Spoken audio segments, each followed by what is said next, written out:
Welcome to the show, and we're here at the Creston and District Community Complex with Creston Mayor Ron Toyota. Ron, thanks for joining us. You're most welcome, James. And Ron, this building actually has a bit of extra significance for you and your family, doesn't it? It does. This facility in 1969, it was rebuilt. So the land was donated and the building was built, but they only had the shell and they ran out of money. So they needed to raise $180,000 for them to be able to complete the inside of the arena and the curling. So what they did is my father back then, who was very involved, community-minded individual, he created Operation All Out. And they created a committee, and there was about 40 volunteers, and they went out and canvassed, and they solicited every property owner in the town of Creston and the Creston Valley. And in about 4 months, they raised $180,000. Oh. So with that in mind, when you see this building, when you drive past or you come in here, is there a sense of pride knowing that your family is part of the reason that it... Yes, because my mother's funeral was in here, so I related all of that information at the service.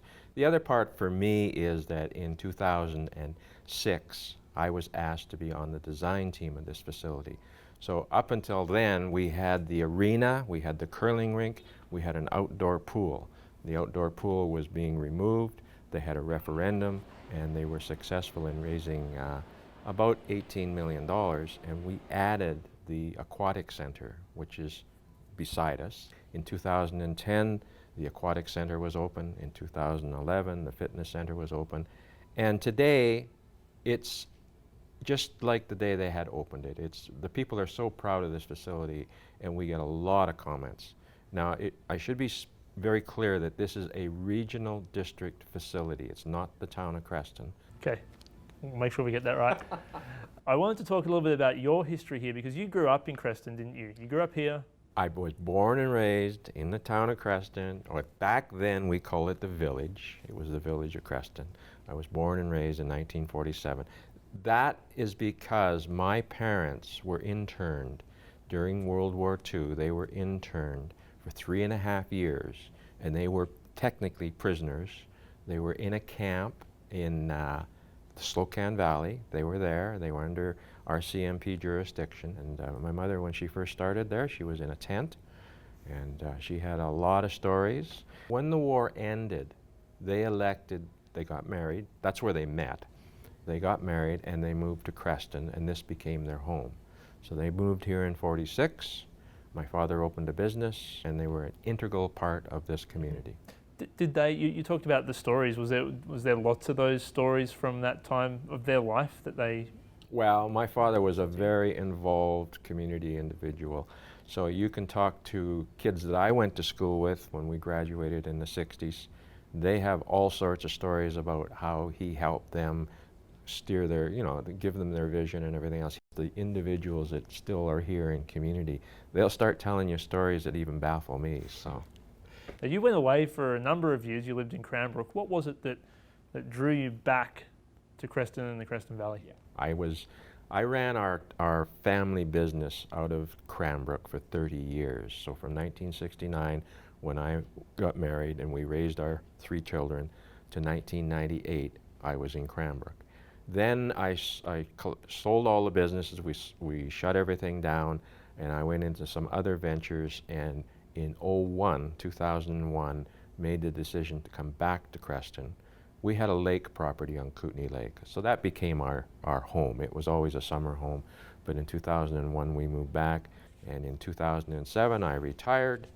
2008, someone said you should run for mayor, and not living in the town of Creston, not being a counselor, they didn't think I had much chance. But anyway, I ran. I was elected in December 2008, and right now I'm in my 9th year. So that wasn't something that you had been considering for some time? It was just something that somebody mentioned to you in passing, and you thought, oh, we'll give it a go? I think at the time, being involved and being in the community, you just saw what was going on around, and I knew the potential, and having born and raised here, small town, everything else, I always had a certain pride. So yeah, it was an opportunity. It was an opportunity, and it's worked out quite well. You're now in your 3rd term as mayor. you talked about, you saw opportunities there. Was there a vision, and have you seen kind of some of that vision through to fruition? It's like anything. Sometimes people call me. They think of me as a politician. I don't think of myself as a politician. I am a community volunteer. Yes, I do get paid. It's part-time pay, but it was the opportunity to see the community develop. And it's not me just as mayor. It's a council, and having a strong council. Town of Creston, 5,000 people. We are a council of 6 plus the mayor, so we're a council of 7. And having a team, as well as a management and staff that work together, we were able to make things and have things develop. So we're quite proud of it, and there's been quite a few things that have been happening. Small communities, etc., the biggest thing that you have to try and make sure happens is that you have a strong infrastructure. That's your water system, your sewer system, your roads, and a lot of that is unseen. But we're very proud. We've got state-of-the-art septic sewage system now, and we have a very good water system that is just being completed. By this fall, we'll have a totally 11 kilometers of new water line built that services the town of Creston as well as Erickson, and it's state-of-the-art. So we're very pleased with those types of developments. Talking a little bit about the demographic side of things, how have you seen the town's kind of feel and the town's demographic kind of profile change since you came back to Creston, and then again since you started on council? And I think one of the, if you look at developments and you have hindsight and you look back, etc., but 2011 is when Canada census, we went over 5,000 people. What that meant was we went from a provincial policing model to a municipal policing model. Our taxes in 1 year would have gone up about $1 million with that one situation. So I think what happened is that when we went over the 5,000 bubble, attitudes changed. We are now becoming a growing community. Up until then, there was a real, it was just the idea, don't grow, don't get big, because then you'll have to pay more taxes. And that tends to set the attitude. You sort of, it's like a negative, like, I don't want you coming here open a business. I don't want you to be successful because we want to stay under 5,000. And I just think that that is part of what's happened when we look back. We went over in 2011. We just had the census here again, and same thing happened. We stayed over 5,000.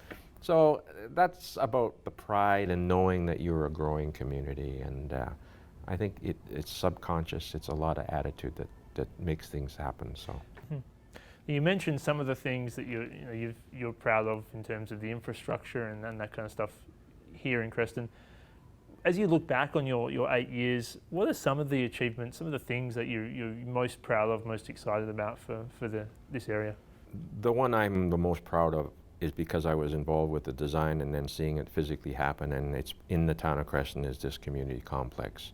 And we've had a lot of very favorable attitude, and people are very proud of what we have. I think our downtown is vibrant. We're seeing things develop, etc.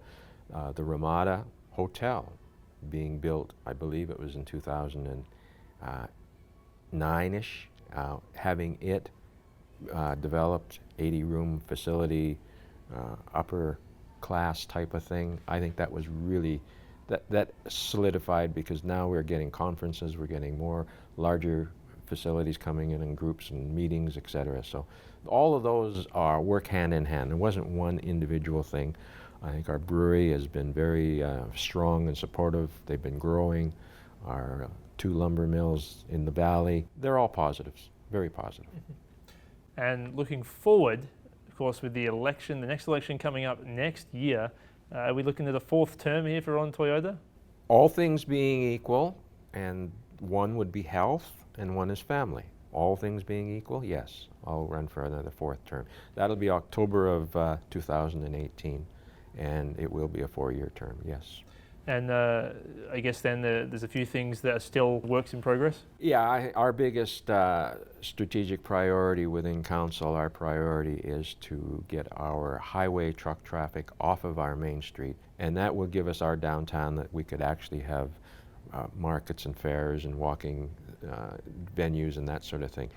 The intersection that was built 2 years ago, which is at where the grain elevators are, next to the Creston Valley Chamber building, that intersection, when it was completed, is phase 1 of our highway realignment. And the phase 2 would be realigning all the truck traffic, all the highway onto Cook Street, and then coming back and joining around where the Dairy Queen is. And all things being equal, 3 to 5 years, yes, hopefully it will. Great, awesome. Well, thank you very much for joining us. No problem. Thanks very much, James. Don't go anywhere. We've got more coming up after the break.